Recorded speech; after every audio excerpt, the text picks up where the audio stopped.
Everyone's either loving or hating this movie, so here are my thoughts on 28 Years Later.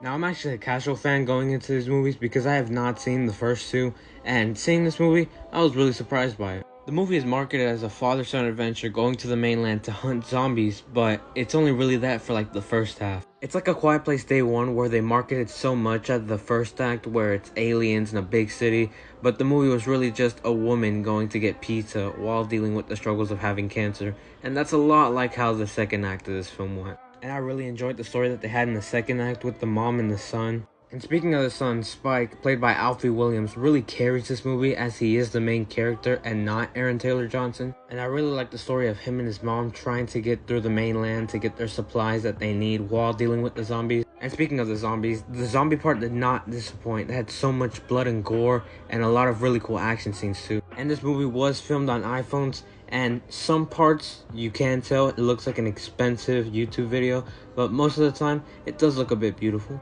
But the editing of this movie was odd to say the least because it jumps from point to point, and there's a lot of scenes that are implemented in to set up for future films, and they just feel out of place and random. With it giving you some zombie action in the beginning, it focuses a lot more on its story in the second half, and that's when the movie really does slow down. With it being the beginning of a trilogy, it does plant in some seeds for the future films, and that's where it feels like it affects the film, especially in the ending where things feel unresolved and kind of building up to the other movie, and just feels very out of place, especially that one character that comes in and that whole entire fight scene at the end. But overall, it gave us some good action with the zombies, some good gore, very emotional stuff, and some beautiful cinematography. I ended up giving 28 Years Later a 4 out of 5 stars, and if you got around to checking out the film, what did you think?